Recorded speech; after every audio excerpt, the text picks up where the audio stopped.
What is going on, everybody? I am here with my new friend, Dave Mills, call sign Goose. He is the founder of Men's Alliance, and I'm really excited about this conversation, honestly, man. And I'll explain a little bit more why, here in a little bit as far as me joining Tribe. But I really want to give you the floor and explain who you are and what Tribe is and all that good stuff. Thanks, man. Thanks for having me on your show. Excited to be here. You know, I reached out to you a while ago, and I know this is a part of the cool story that you just hinted at, but I guess I'll call you Rebar now, because since I reached out to you, you have since found Men's Alliance, joined it, and got a call sign up there at Anvil Tribe in Ohio. So never expected that to happen this fast, but it's awesome that it has. So, I thought I was going to come on this show and tell you about Men's Alliance, but now you already know all about it. So we can tell everybody together about it. So thanks for having me. And yeah, man, it's been a fun ride. We've been doing this for almost 7 years. It'll be 7 years next month. Wow. But the first 5 years were a warm-up. So the first 5 years, we didn't have any sort of plan. There was no vision to spread this thing around the country. It was just our group of guys doing our thing here. It was just like our men's group, and we just met every week, and we did a workout outdoors. We actually started in January in Virginia. We actually had some snow on the ground, believe it or not. Not Ohio snow by any standard, but we had a little bit of Virginia snow on the ground when we started this thing 7 years ago. And that's all it was just, I created it because it was what I needed in my life. I had just gone through some really big struggles in my marriage, and was starting to get help, was starting to get healthy emotionally and spiritually. And I was like, okay, I got to be surrounded by some strong Christian men.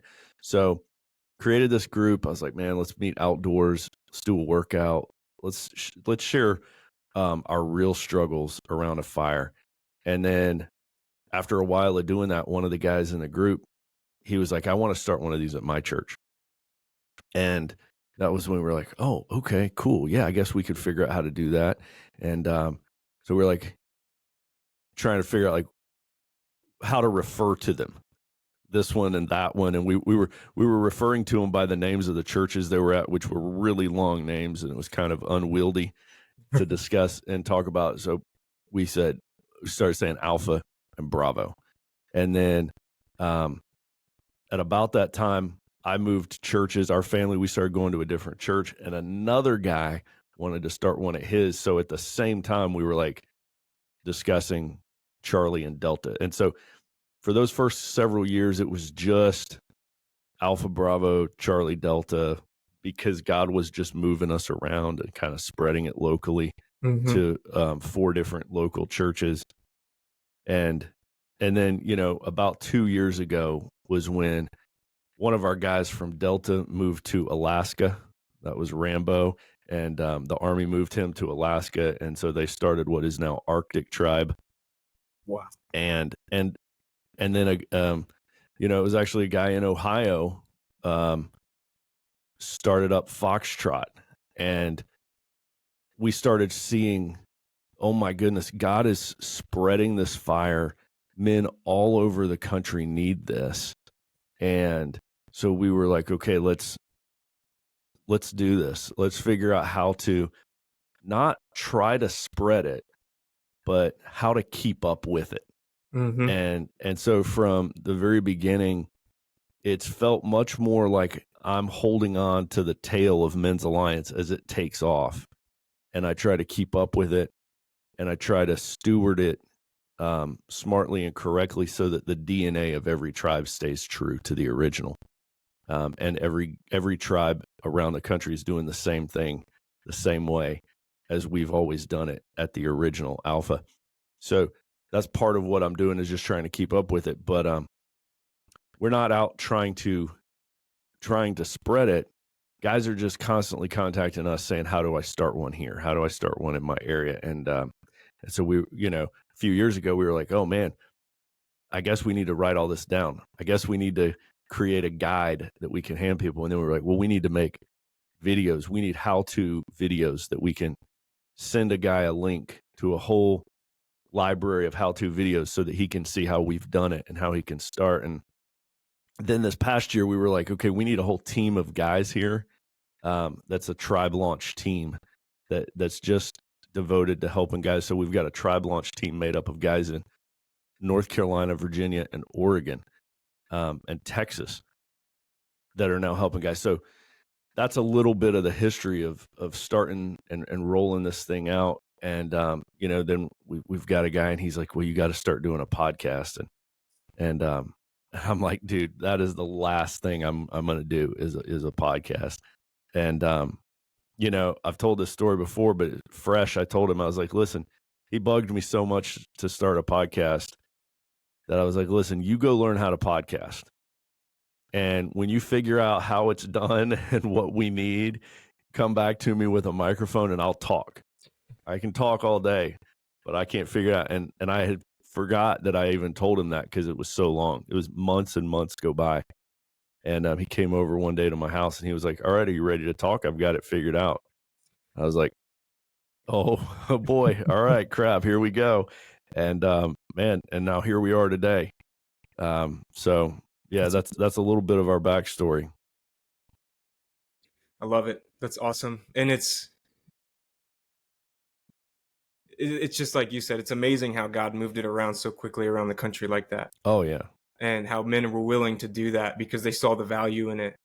And I know you've talked about it before, but I kind of want to hit on it because I've been thinking about it a lot. How, your typical men's group is they meet at 6 a.m.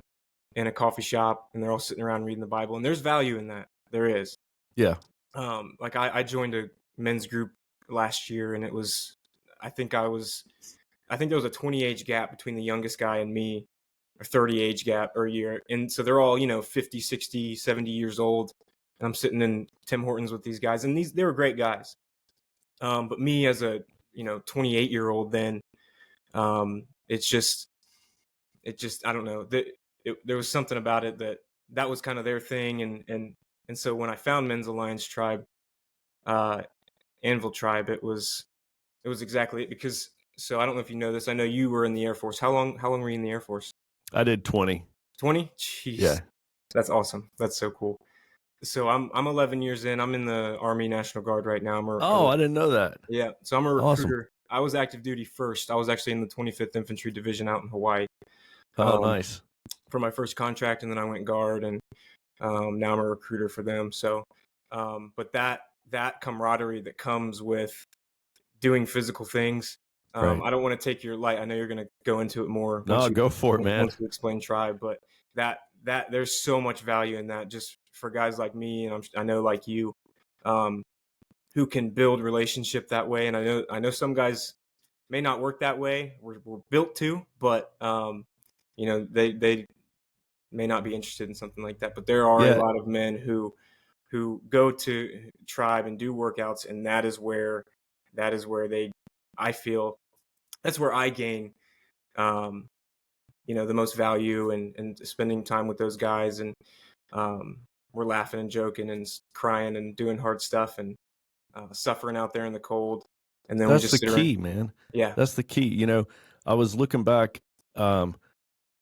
This was at the beginning of starting Men's Alliance, and I was thinking about the times in my life where I bonded the most, the quickest, and the deepest with other men in my life, and it was when I played high school and college soccer, and it was during those preseason 2-a-days in high school, and in college we did 3-a-days for 2 weeks before the semester started. And I mean, you get together with a group of strangers from all over the country, you're just meeting each other, and you're doing 3-a-days, and I mean, you're best friends within 48 hours. you know, Yep. or in the military at, basic training or field training, and you're with a group of guys for just like a couple weeks and you're best friends.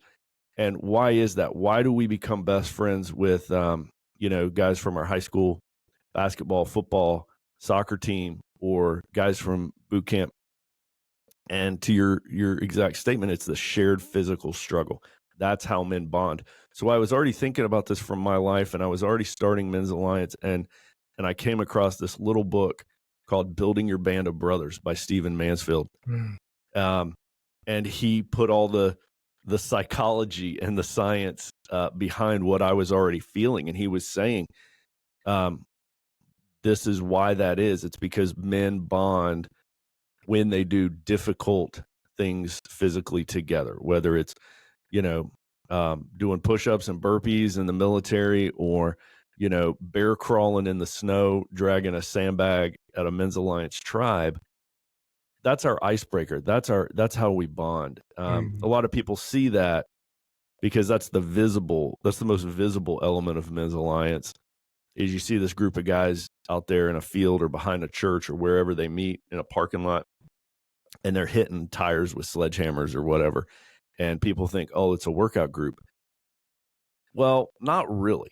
That's just our icebreaker. That's how we bond. The real important part starts after that workout, when we sit around the fire and have what we call our real world devotion. And I've always thought that this is an amazing truth about men. If you pulled into the parking lot and you got out of your car and you walked over and sat down on a bench around a fire with a group of guys,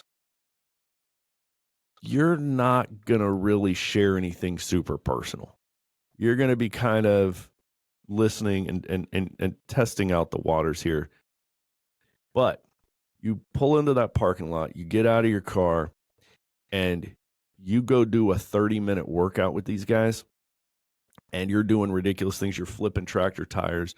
You're doing a relay race with a 30-pound sledgehammer. You're doing this kind of stuff, working out with cinder blocks together. And then you sit down around this fire on that bench to have your devotion. Now you're going to share. Yep. Why is that? That's the magic. That's the secret sauce of Men's Alliance is. And that's what, to your point about those other men's ministries that churches have going, where it's just, 6 guys in the church basement drinking bad coffee. That's what they're missing, is they're just getting out of their car and walking into that and then trying to be real and share. And that's why men wear these facades that say everything's fine. Let's open our Bibles and read this together, because it's easier. It's easier to hide. It's much easier to hide behind a Bible study, and not and kind of not get personal, but kind of talk about topics from a removed position. In my opinion, is that's because they've lacked the bonding element. That's because they're not a band of brothers, because they haven't had the shared physical struggle. So, we got men of all ages in Men's Alliance. In fact, 2 weekends ago, we had Patch Class 08 going through Carry the Fire. And in that class of 20 men, the youngest guy was 16 and the oldest was 70. So we had between 16 and 70, and this is a 3-day event, and it's not easy. But it's easy to accommodate men of all abilities and fitness levels and stuff, because it was challenging for the guy who was 16 and the guy who was 70 and everybody in between. So that's one of the things I love about Men's Alliance, is it's not about the workout. That's just the icebreaker. Regardless of your age, I always say, we're for men from 13 to 113. Just come do what you can do. If you've got a bad knee, back, shoulder, and you need to modify whatever, do whatever, that's fine. It's nobody's pushing you except you. It's just you against you. So, and then one more thing that I'll say about the traditional ministries that are going on at most churches for men, and how you were like, they're fine. There's nothing wrong with that. They're helpful. And I totally agree. I always picture it like this. It's like going into a buffet restaurant and there's only one thing on the buffet, Mm-hmm. right? And it might Yeah. be a good thing. It's olives. Let's say you walk up to a buffet, an all you can eat buffet, and it's olives. And you're like, that's odd. That's kind of strange. I like olives. Right. I love olives, but I need more than just that. And I'm also aware that there's people who don't like olives at all. So, for pastors or, lay leaders and men's ministry leaders that are listening to this, we understand that Men's Alliance is not, it's not the answer to every problem in the church, and it's not for all men. But it's for a ton of men. So add it to your buffet. Put it on your buffet along with a softball team and a basketball team and a Bible study and everything else you can think of for men. Add it there because it's going to be for somebody. You don't have to just pick one thing. It doesn't have to replace another thing. Put a tribe at your church because a Men's Alliance tribe is going to reach a different group of men than you're currently reaching if all you've got is your your stale monthly or quarterly breakfast that's the same 6 old guys at. Keep that there. Great. Keep those olives on the buffet, but add some meat, add some other stuff too. So I think too often in the world of churches, people get very protective of their fiefdoms, right? And they're like, well, this isn't our thing. We've already got our thing and you do your thing. And it's like, hey, we can share this. It's not it's not an either or. You can keep doing this and you can add this. And, one of my favorite things about Men's Alliance is not only are we that intergenerational where we got the 13 to 113, but we've also got, I've lost track of how many denominations we're at. Oh, wow. It's like 9, 10, 11 different denominations. I can't even name them all. I didn't even know there were that many denominations a few years ago. So we're not proprietary. This is not an Assemblies of God thing. This is not a Southern Baptist thing. This is not a Presbyterian thing. We've got a statement of faith, and for sure. And if you agree to that statement of faith, then we will help you launch a tribe at your location. It doesn't even have to be at a church. We've got a tribe that meets at an American Legion parking lot. We've got some that just meet on guys' land. So we're looking for what unites us and what bonds men, and we're absolutely 100% true to the gospel, but we're also not making big deals out of little things that some denominations get hung up on. So, that's a little bit about how we're trying to just add something to the men's ministry buffet here in America, something that's currently absent. It is currently missing. There's nothing at all like Men's Alliance out there, by the way. I mean, I've been looking, and especially a few years ago, and you're like, man, there's got to be something like this already when you start thinking of this idea. And you're like, surely somebody's already doing this. Nobody's doing anything close to this that's faith-based. There's a lot of workout groups you'll find. There's a lot of groups of men around the country that meet early in the morning, work out outdoors together and do that sort of thing, but they're not Christian. They're not training men to be better disciples for Christ and ambassadors who can represent Jesus to their families and their neighbors and coworkers. So I believe that we're providing something not only unique, but also absolutely imperative. This is what men need. Men need to get into community, that band of brothers that we call a tribe. Men need that. We were not designed to be isolated. As we say a lot, isolation's terminal, right? It's on our coin. It's on a lot of our shirts. So men have to get out of isolation. And the other thing they got to do is they got to stop pretending that they're fine. All these conversations in church lobbies where everybody's like, how you doing? Fine. How are you? Fine. All right. See you next week. Man, that ain't going to cut it. That conversation right there, that's the reason why middle-aged men in this country are the leading demographic for suicide. It's because of that fake conversation in the church lobby, because men are dying on the inside. We have unbearable weights of anxiety and depression. We're going through problems with our aging parents and with our kids, and we're in the middle. We're in the middle generation. We've got elderly parents, we've got teenager, young adult kids, and we're trying to make it look like our marriage is perfect and our house is perfect and we're doing well at our job. And we can't carry this on our own. We need men that we can be real with, that we can talk with. That's huge.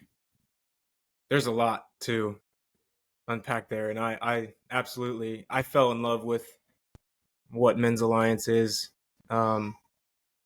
just solely based on everything that you said, because there are a tremendous amount of men, like you said, that are just sitting at home and decaying spiritually, physically, because the dichotomy of working out in Christianity, Christian men, I know that the worldview of Christian men is they're wimpy and, they're passive and they don't really do anything but meet on Sunday in their, khakis and their polos and they're just real quiet and reserved. And so to combine the fitness and the doing difficult things together as men, and then sitting down and getting real with each other and really opening up your heart and talking about difficult things that you're struggling with, it's huge. And it's such an important factor that most men are missing. And most men probably think that they just want to sit at home and play video games and watch TV all day long until they go and do something like that. And it's I love everything about this Men's Alliance. It's amazing. So much of what you just said about the perception, of men with their khakis and their collared shirts. Mm-hmm. And a big part of that's the singing. A lot of men are like, man, Christians, they just get dressed up and go sit inside and sing love songs. And so much of this can be traced, through it really goes back to the very beginning of the United States itself, even back to the Church of England. And there's this movement where, there's been books written on the feminization of American culture. That's a great book.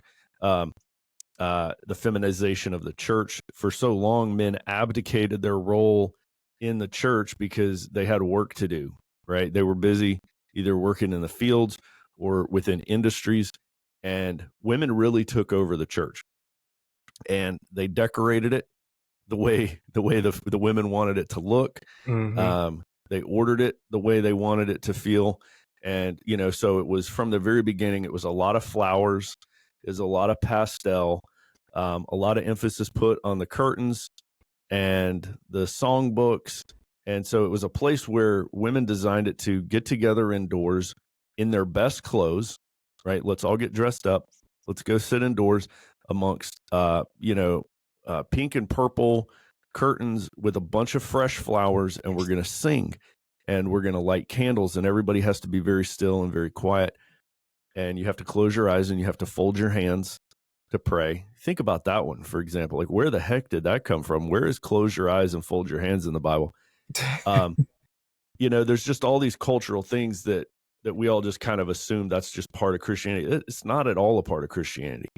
Let's not forget, nobody in the Bible gets saved in a church. And nowhere in the first church of Acts, you read the book of Acts in the Bible, it's describing the beginning of the early church. Nobody's singing. So there's no singing. Nobody's getting saved in a church. When Jesus hung out with his band of brothers, he was cooking them fish outside on a fire of coals. Mm-hmm. And so I think that a part of Men's Alliance is taking back this masculine form of Christianity. And it's saying, listen, there's nothing wrong with the flowers and the singing indoors. There's nothing wrong with that. But that's not synonymous with Christianity either. There are other ways to be a Christian. You can pray outside by a fire with your eyes open, right? You don't have to go sit inside and be quiet and close your eyes. I prefer to stare at the fire when I pray, or to look up at the stars when I pray. And I'm just talking to my creator. And this is one of the reasons why from the beginning we're not singing at Men's Alliance. Not because there's anything wrong with singing. Singing is great, but you don't have to do it either. So I tell guys, listen, if you want to sing, take communion, or get baptized, you go do that in the church. There's already a place that does this stuff every week. Why would we try to bring that out here and do what's already being done? Right. They do that in there every week. If you want that, you go do that. We're creating something different out here. So don't try to bring the outside inside. And I hope that the pastors of these churches don't start trying to do 30-minute workouts with tires and hammers on stage on Sunday. Let us do our thing. You do your thing. And we need to offer men the awareness, the realization that Christianity is rugged and it is difficult. You look at the founder of Christianity, was a pretty rugged guy. And so one of the things I'm really hoping to do, Cody, is just change the landscape of Christian masculinity in America. I hope that we can move that needle a little bit further in the correct direction, because when a guy comes to Men's Alliance who's not a Christian, we want him to feel at home. We want him to feel comfortable. We're not engaged in a bunch of feminized rituals. We're a place where you can, honestly, you can dip, you can spit, you can light a cigarette or a cigar around the fire. You can let a couple of hells and dams slip. Nobody cares. You don't have to polish yourself up and tuck your shirt in to come to Men's Alliance. And so I hope that what we're able to do is create an environment where men can be men. And, I won't get into the war cry thing, but, we're told so much in this country to use our indoor voice, use your manners, sit down, be quiet, tuck your shirt in, and be a good little boy. And there's stuff inside of every man's heart that wants to buck that system, that wants to rebel against that wants to stand up and yell and flip the desk over. And there's nothing inherently wrong with that. That's how we're designed. We're designed to be warriors. The problem is there's not been a space created for us in this modern American culture to be that. So we find ourselves designed for a world that may not exist where we are. We're designed to slay dragons and climb mountains. And when you take a guy that's designed that way and you put him in a cubicle staring at a computer all day, things are going to go wrong inside of him. And he's going to look for that fulfillment through one of several places. He's either going to look to pornography, alcohol, drugs, gambling, abuse, anger, right? Anger is a form of an addiction. People are addicted to anger, and it's their go-to response. It's their go-to drug. Whenever they don't know what to do and they feel uncomfortable inside, they just turn to anger. Anger is the only emotion that's socially acceptable for men to display in public, right? And so all these negative things bubble out of the construct that we find ourselves living in, where your insides, the way you feel, the way you know you're designed, don't match where you are. And so by creating this absolutely tribal, rugged, and real environment of Men's Alliance, we're actually calling men to behave the way they were designed, and creating a place for that part of them, that barbaric part of them inside their chest. It can come out and it can be alive and in a Men's Alliance tribe. That's so good, man. That's huge. And wow. It Yeah. it just my favorite thing is that, I can go out there and like you said, like the workout can be as hard or as easy as really we want it to be. But you know, just showing up, just starting off, just showing up Yeah. Just show up. consistently. Even if you miss a week, come back the next week. Yeah. But that showing up, it gets you out of your norm, because I know for me in my job, it's it is a must have. Like, I look forward to Tribe because I know there I can escape, not necessarily escape, but actually no, not escape, attack head on the issues that I'm dealing with. Like you said, the anger, the Yeah. depression. You know what you're escaping is you're escaping the pressure to hide it, Mm-hmm. right? And there's a Exactly. tremendous pressure to hide or to distract from all the Mm-hmm. real struggles you have going on, and you're escaping from that. You're escaping from the pressure to hide it, and you're going head on into it. You know, everything that I just said a minute ago, I'm not the first guy to say any of this. Right. I'm not the first guy to know this and say this out loud. There have been a lot of greater, smarter men than me that have already figured this stuff out years ago. But here's the difference. They wrote about it. They wrote about it, and they published some great books that are on my shelf right now. But we need more than the book. So you read the book and it fires you up and you agree with everything in it. And you're like, great. So what next? Right? Or you go to the big conference and they tell you at these men's conferences, men need to not be isolated. Men need a band of brothers. And you're sitting there and you're like, yep, totally agree. And then they're like, all right, drive safe, everybody. And you're like, okay, so who's doing it? Mm-hmm. Right. And so we all agree, we all already know so much of this, but we need more than a book. We need more than a virtual tribe. You start looking into some of the stuff that's out there for guys, and you're like, well, you can join this online group. You can join this virtual band of brothers where you all log in to your computers and see little faces on your screen, and you're going to share with them. That's just not going to cut it. Now, I get why they're doing that, because it's easier and quicker and it's easier to mass produce, but it's not going to work because that's just more of the same. We're still sitting inside in our cushioned chair in our climate controlled room, staring at a screen. That's the problem. Mm-hmm. That can't be the solution. That's the actual problem. That's what we're trying to get away from. How cold was it this week at your tribe meeting? This past week, it was like 35. It wasn't too bad. My first Okay. week there, though, it was like 19 degrees. 19, 35. So that's the way you got to do it. You got to actually dress for the weather and go outside and meet some guys, get out of your comfort zone.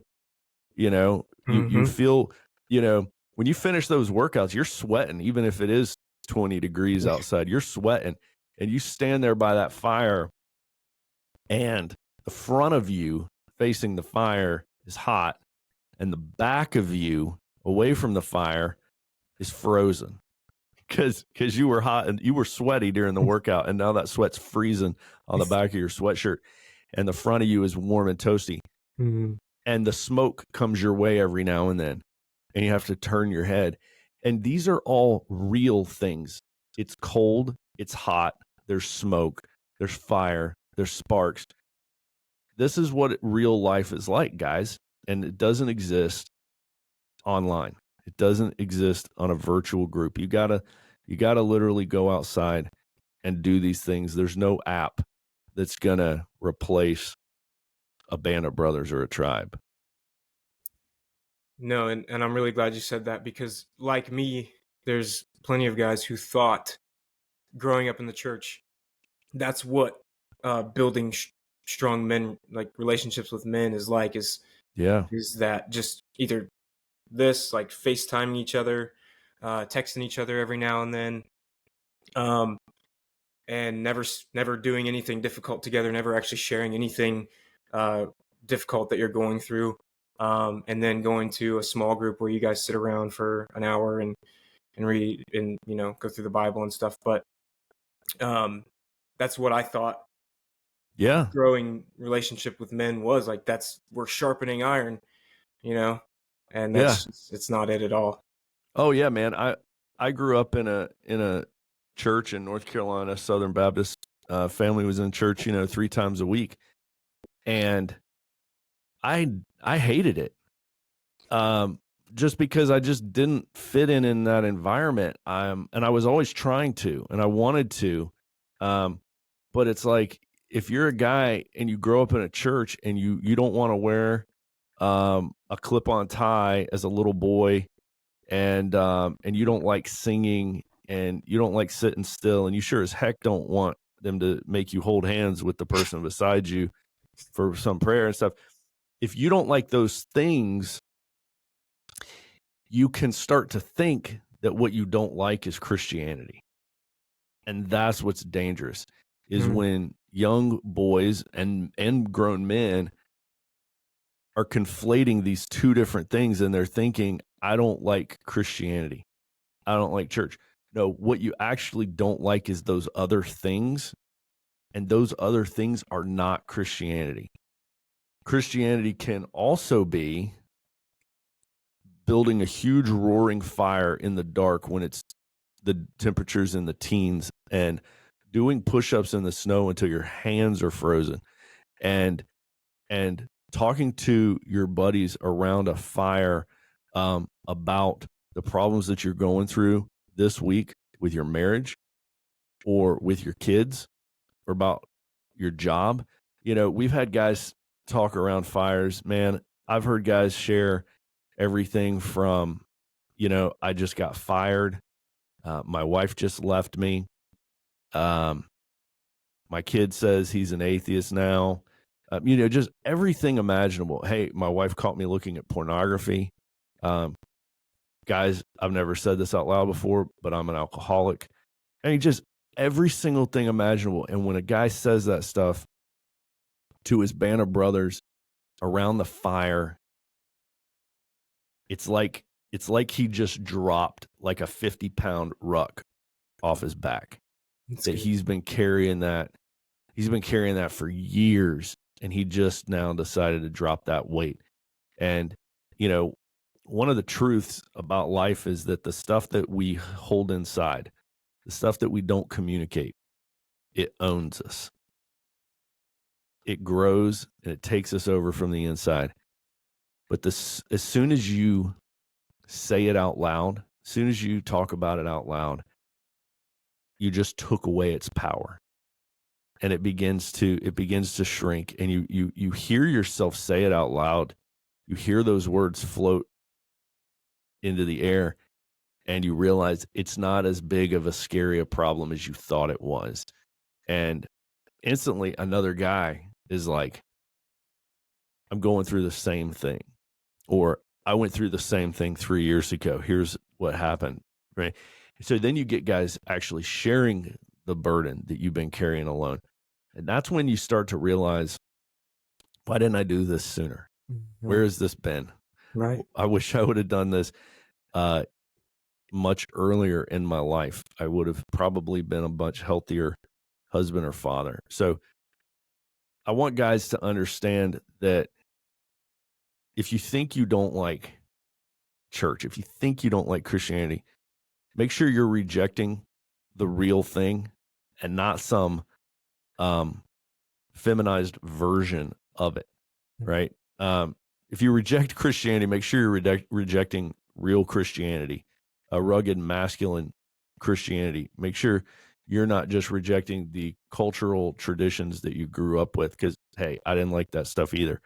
So, most men know that there is a God, a creator. There's something out there, right? Romans chapter 1 tells us everybody knows in their heart, because you can look around at creation and you can tell that there's a creator. Most men know this in their heart. but then they see what's being offered through organized religion, and they reject that. And I just want guys to know that there's another place you can go. There's another place you can go, and it's outdoors, and it's got a fire, and it's got a workout, and it's got a band of brothers. And we do hope that guys will get involved in their local church, right? But it's not a requirement. Yeah. We love the local church. We partner with churches, but we're also trying to, like I said earlier, we're putting something different on the buffet. You know, a lot of churches, they don't know what to do with men. They're a little bit scared of men, and they don't know what to do with them when they catch one. You know, Mm-hmm. They're like, well, here's an orange vest. You can go direct parking, and that's great and that's fine, but we need more than that too. We need churches that are training, and that's a word that's sorely missing from churches in America is training men how to lead their families spiritually. And you can't just go sit and hear a message and then go home and lead your family spiritually. You know, maybe it taught you something, maybe it motivated you, but that's where Men's Alliance is really got the rubber meeting the road, so to speak, is where we're training men to, hey, you've never led a devotion before. That is awesome. This is the perfect place for you to practice. Mm-hmm. And I know it's going to scare the heck out of you, but if you can lead a 10-minute devotion with your brothers around a fire, that's your first step to being able to lead your family spiritually. And one of my favorite, I'll just call it a success story of Men's Alliance is we had a guy who had never led his family in a prayer. He said, my wife's never heard me pray out loud. And that was one of his goals. He was telling us this around the fire, saying this was one of his goals, was to be able to lead his family in a prayer, just a prayer. Just want to pray with my wife out loud. And sure enough, he did. We got a message from him. He sent us an email. And he was like, guys, I did it. Thank you for giving me an opportunity to practice. It wasn't as scary as I thought. Thank you for praying for me. And I did it, and I'll be doing it a lot more. So that's training men. That's moving the needle in the correct direction. I'm glad you transitioned to some of the elements as well, kind of the innards of it too. But I listened to that the Wives of Tribe or Men's Alliance, and that part where the first time that her husband asked her to pray with him, and she just lost it. You know, that's how powerful it is. Like, I forgot that was in that podcast too, and that's a different person. That's not the guy that I was talking about. Oh, okay. Yeah. Well, that was an awesome one. Yeah, that was huge. And it just shows how powerful it is when we do something as simple as just pray with our wife, pray with our family. You know, Cody, one of the things I've been thinking and talking about with some of the directors in Men's Alliance for these past couple of weeks is what's the model of the church supposed to look like? Biblically, what's our blueprint? And you know, I haven't said this out loud yet in Men's Alliance or on our podcast or anything, but one of the things I've really been wrestling with is I don't think it's supposed to look like an enormous crowd listening to one guy speak every week. I know I'm on dangerous territory here. This is hallowed ground. This is a sacred cow. You're not supposed to say this, but I think it's really meant to look like, you look at what Jesus created. It was a small group. It was a band of brothers. Mm-hmm. It was him discipling and training a group of men that he did life with, and then it was people meeting in homes. You know, after Jesus' ascension, the early church in Acts, it's groups meeting in a home, and when you got groups meeting in a home, one of the things is it's not going to be a huge group, mm-hmm. right? Because it's got to fit in a home. So that's one of the things. You know, it's not that many, and you're going to get to know everybody really well. And And I think I'm kind of speculating a little bit here, but I think you've also got you're rotating who's leading. Yeah. So you're probably hearing from different people. Either everybody's talking or a few people are talking, or you're rotating who's talking. But I don't think in a home church you've got 1,000 people and only one person's talking, and everyone else doesn't even know each other, and they all show up and they hear one guy speak, and then they all go home and they don't know each other. I don't think that's the model. I think the model is a smaller group, 10 to 20, and you're all talking, you're all sharing, and you know each other really, really well. You know what each person's strengths and weaknesses are, and what their struggles are, and what they're going through. And you're eating meals together, and you're praying together, and you're exercising together, and you're fishing together, and you're building fires together, and you're constantly praying for one another, and you're going out to breakfast with another guy's son and talking to him, and you've got this. That's a true band of brothers right there. Mm-hmm. And I actually believe that this is a better mirror of what the early church is designed to be. And I know for myself, I don't enjoy huge churches. I don't enjoy a big church experience. I would much rather be at a small church, where I look around I look around the room on a Sunday morning, and I know this family and this family and this family and this family. And if there's a new person, if there's a visitor room, I can tell. It's not where I'm in a room and I don't know 80%, but I know that guy and that guy. And to me, I think that this is an important part of this is why it resonates, because this is how it was designed to be from the beginning. It's amazing that you bring that up, because that's something that I've thought about a lot recently. And you know, our church, they I try to pay attention to what it is that they're saying, to make sure that, you know, what we're listening to them say is biblically sound, and it's all those elements that it's Right. supposed to be.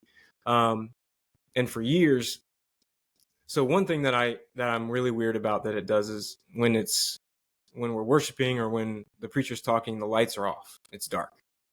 Oh And yeah. some people Yeah. aren't really weird about that, but for some reason it just doesn't sit well with me when the lights are off. Because I can't see my Bible, and and there's just a lot of things about that just kind of are weird with me.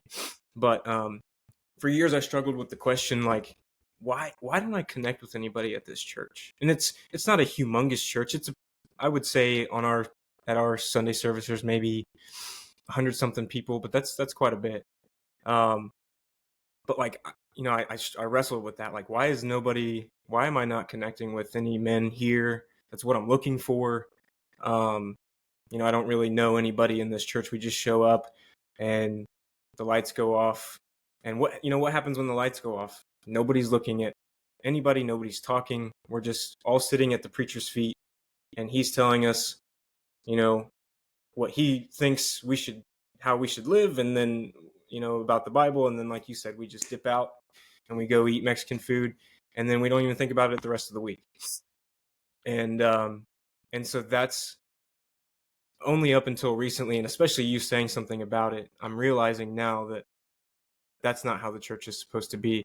And to kind of add to what you said, I envision me and my family and a few of my friends and their family just sitting in our living room, drinking some coffee, maybe some music's playing a little bit in the background, but then it's quiet, and we all just kind of discuss what we're reading through.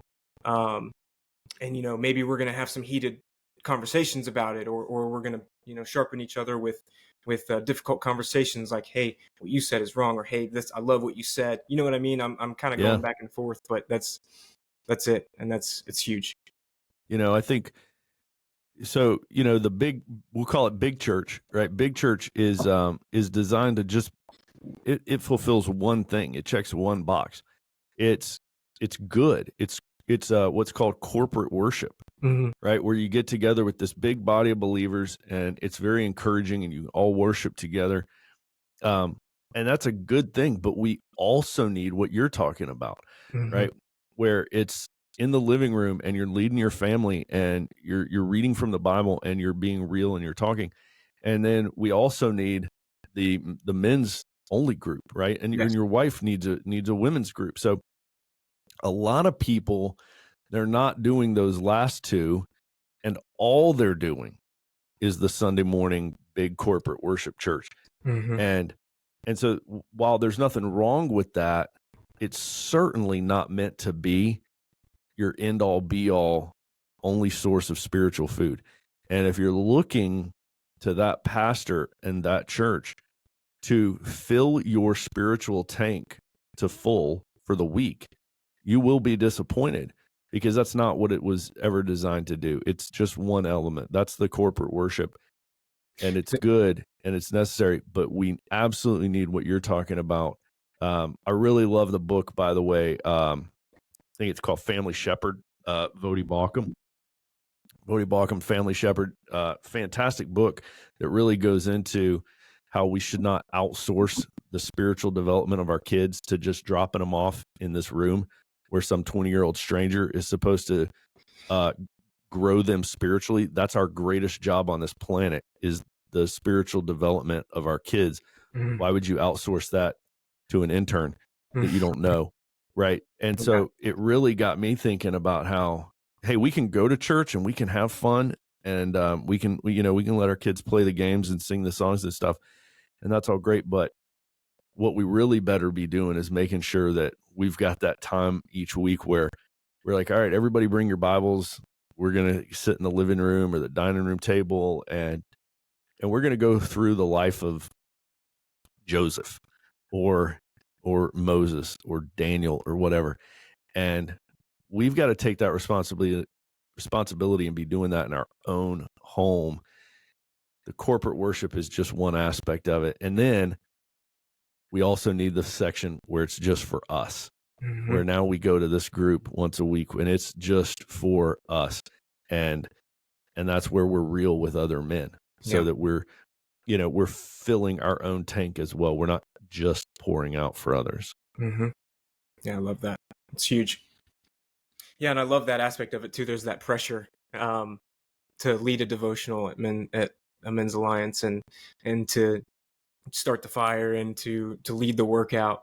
And I mean, you can not do those things. You can just kind of fly under the radar and not do those things, but you're never going to grow from that. And I Right. even if you're terrified, absolutely terrified to lead a workout because you have no idea how to do it, or lead a devotional because you feel like you're going to say something stupid, or you're not going to present it well. You got to start somewhere. You got to start with this very, stupid workout or the stupid devotional that you feel is stupid. Maybe somebody gets some value out of what you have to say, because I believe everybody has something to offer for the kingdom. But you have to it's a continuous thing. That's the whole point. It's that uncomfortable, growing pains. You got to go through it to get to where God wants you to be, essentially, as a man. You know what it is it's a challenge. Mm-hmm. And that's another word that got removed from the church due to feminization is challenge. Instead, it got replaced with comfort. And so churches are very comfortable places. Yeah. If you've ever been on a staff at a church, they work very hard to make sure that everybody is comfortable on a Sunday morning. At Men's Alliance, we work very hard to make sure everybody is uncomfortable. Like, we are 100% the opposite. If there is a patch somewhere around the church property of gravel, that's where we're going to go do burpees. Like, if you are seeking out the best grass to do your burpees on, you're getting it wrong. So, churches are all about comfort. They're like, here's some coffee, here's a padded chair. I hope the room is warm enough and cool enough, and the music's loud enough but not too loud, and everything's about comfort. Men need a challenge. The last thing I need is more comfort. I actually want to be pushed a little bit. I need that in my life. I need to be pushed. I need to be challenged. I need to be sharpened. Even though I don't really want to be, I know that I need to be. And it's one of those things where every guy knows it, and we're like, dadgummit, I know I need this. I know this guy's going to hold me accountable. I hate him. I know, and so, like, here's some, one of the things about Men's Alliance that a lot of guys that just listen to the podcast and aren't in a tribe don't know is we have a monthly memory verse. So we do 12 verses a year. There's one for every month. It repeats every year. It's the same 12 in Men's Alliance, same 12 verses. And so every month, if you're a call signed guy, this is not true for visitors. If you just show up at a Men's Alliance, nobody's gonna expect you to know the verse. But if you're a call signed guy, every week somebody's gonna call on somebody with a call sign to say the monthly verse. And if you don't know the monthly verse and you have a call sign, it's 5 burpees. Right? 5 burpees is not a big deal. But it's something. It's a cost. There's a fee, right, for not knowing your verse. And it becomes a fun thing. And sometimes some nights, especially on the first of the month, you'll have like 4 or 5 guys all doing burpees. And then, as you get through the month, everybody starts to learn it. But my point is, nobody else is doing that. Nobody's challenging men like this. And we need that challenge. And we need to be told, hey, dad, you can memorize a verse. This is an important verse. Your family needs to know this verse, and you need to be the leader that teaches it to them. And so if you don't learn this verse, you're going to do burpees, because we want you to be uncomfortable, and we want to challenge you because we know you are capable of more than you're doing, right? And if you had to memorize something for a presentation at work, you would do it no problem. Well, we're going to do the same, right? And so I think we need more challenge, more responsibility, more accountability in training men and discipling men to be what God designed them to be. And, maybe if you're listening to this and you're a staff member at a church or something, it's okay to challenge the men. They don't need to be more comfortable. They're about to throw up on their comfort. We're all choking on comfort. Enough already. Give us a challenge instead. Give us a verse to learn, and then call us out. Call men out. There's nothing wrong with saying, Smokey, what's this month's verse? Oh, you don't know it? Do 5 burpees. Rebar, what's the verse? 5 burpees. All right, you guys, you better learn it next week. It's going up to 10 burpees.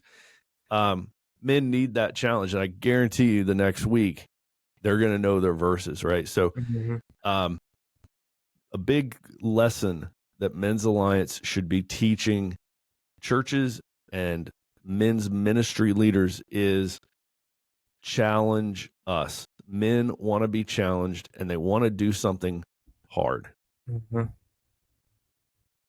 Wow. Well, I can't really add anything to that. I think that's that's it, and that's what men need to hear, and that's what overall what Men's Alliance is all about, and I love it, and I'm proud to be a part of it. So yeah, man, that's the coolest thing, that you found a tribe, and I understand it's a little bit of a drive from you. So maybe you might consider starting one at your church. But guys, what we need to do is what we all know, and we just don't want it. We don't want to admit it because we know it's going to be effort. It's going to be work, and I get that. Every single week, I don't want to go to Men's Alliance. Every week, I'm like, oh man, is that tonight? Oh man, I'm tired, and it's wet out. And you think back to when you played a high school sport, and you remember when the coach had you sit down on the wet grass to do sit-ups or flutter kicks, and you're like, seriously? Oh man, here we go. And you sit down and you feel the wet start to creep through your layers of clothes. And you know what? You loved it. You secretly loved it. And that's what bonded you with those guys. And that's why that's the group of guys you went out with on a Friday night, was the guys that you worked out and struggled with, and you were challenged by. And if you're not in a tribe, Cody, I've just got to give this plug, man. Sure. If you guys are not in a tribe, go to our website, look at men'salliancetribe.com, find a tribe near you. If there's not one, you've got two options. You can either start one and we'll help you do that. Or if you don't want to start one and there's not one near you, you can come to our Start the Fire weekend experience. And our next one is coming up in April. Go check that out on our website, men'salliancetribe.com. Click on experiences. If you don't live near a tribe and you're not going to start one, that's okay. Get to Start the Fire. Get to a Start the Fire weekend experience here. It's near Richmond, Virginia in April. And it'll give you everything Men's Alliance Tribe in one awesome weekend. Mm-hmm. Yeah, I've been looking at maybe going to that, or at least something, one of the Start the Fire. Heck yeah, man. I'd love to meet you at that. Yeah. That'd be fun. Yeah, absolutely. No, and I want to add something, and then, if there's anything you want to close with, you're more than welcome to. I don't know how much time you have available, because we've been at all it for day. an hour. All day? All right.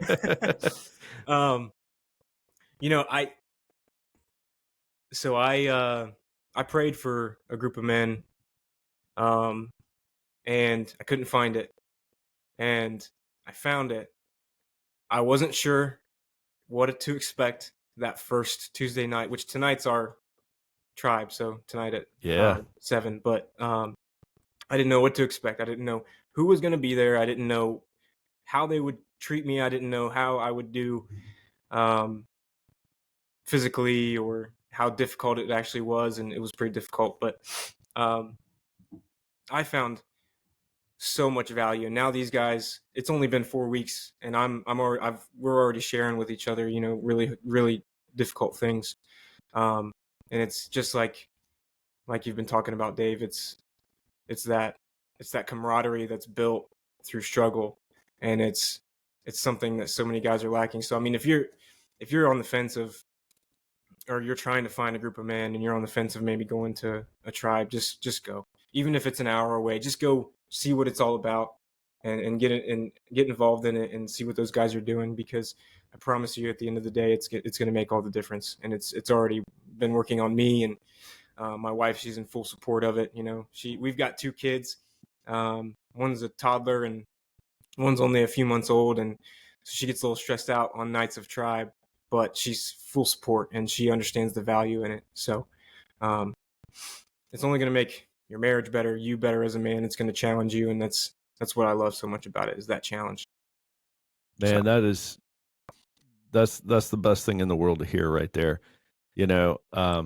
I get that it's a challenge for a guy to go away in the evening. A lot of the tribes are on a weeknight at 7. Some of them are Saturday mornings. It's difficult to pull away from the family to go do that, but it's necessary. Yeah. And, there's 168 hours in a week, and every man needs to devote at least one of those to sharpening his own axe. Yeah. Right. So that he can be a more effective leader at his home. And the enemy, I'm sorry, I didn't mean to cut you off. Go for it. The enemy will tell us that it's selfish of us to go do something like that, because, your wife needs you to stay home. And so we're told that it's selfish to spend just an hour with men, So yeah. I just wanted to add that. No, I'm so glad you did. That's so important, and I always view it, I mentioned earlier I was in the Air Force for 20 years, and I always think about refueling. I think about air refueling, and you might be engaged in an important mission, but you got to break off from your mission to go find your tanker and get more gas. And if you don't go refuel, if you don't take the time to go do air refueling, you're going to crash, and then you will be of no use to anybody that you were trying to support from the air. So, going to tribe every week, it's like my air refueling. And there's nothing selfish about getting fuel. In fact, you'd be an idiot not to. So I think of it that way, guys. You got to go get more fuel. You got to get your own tanks filled so that you can be there better for your family. 100%. And I'll just end on this thought, man. I think every Christian man wants in his heart to be a better husband, father, and leader in his home. But we don't necessarily know how to do that. And men don't like to, we don't like to do things if there's no chance that we can win at them. We don't like to play games that are rigged against us where we can't win. But if there's even a slight chance that we can win, we'll play. If we think there's a chance, like you've got an opportunity to win, think about all those crazy games at the fair, at the circus, right? Like if you think there's a chance you can win, you're going to play. I want guys to know that when it comes to leading in our homes, there is a chance that we can win. We just need that little bit of training, that little bit of encouragement that comes from being in that tribe. And so I know that it's in the hearts of Christian men to want to lead and do well as a husband and father, but we feel overwhelmed. We feel crushed with what's going on. Most of it we're holding in. And we need that little bit of encouragement and training that says, you can win, and here's how to do it. And it's not as hard as you think. And like you said, the enemy is going to tell you lies. Satan is going to tell you that you are not qualified to lead your family because of your past mistakes, your past failures. He's going to want those to try to define you and keep you on the sideline. And so much of what we talk about at Men's Alliance is rejecting that lie, not letting our past failures define us, and getting up and getting in the game no matter what we've done in the past. So that would be my closing message to guys listening to this. Don't let your past failures define you. Reject that lie. You can absolutely win at leading your family, but you got to get in the game to do it.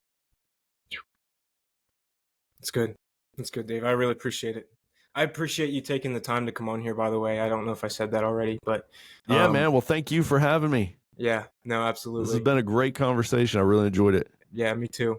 I don't take it lightly when people give me their time like this. So thank you so much for your words of wisdom and presenting something to people that listen to this, you know, that has so much value, something that you've created, that you've put a lot of heart and soul into. And so I see that, you know, I just want you to know that, and I appreciate it. Well, thanks, man. Thanks for what you're doing. Of Sound Mind, great podcast you've got going, and we'll get you on our podcast as well. Yeah, that's awesome. I appreciate it. So we'll close with where they can find you. I know you mentioned the website earlier, but just go ahead and men'salliancetribe.com. Go to men'salliancetribe.com, check it out. It'll tell you, you know, where tribes are around you, how to get involved. We've got a great podcast you can listen to. That's now a twice a week podcast we've got coming out, Men's Alliance podcast. And we would love to have you guys, you know, if you're listening to this through Cody, through Of Sound Mind, we'd love to hear about it. Shoot us an email, all through our website. Go to men'salliancetribe.com. It's got everything on there. Awesome. Well, that wraps it up. Thank you so much, Dave, again. And until next time.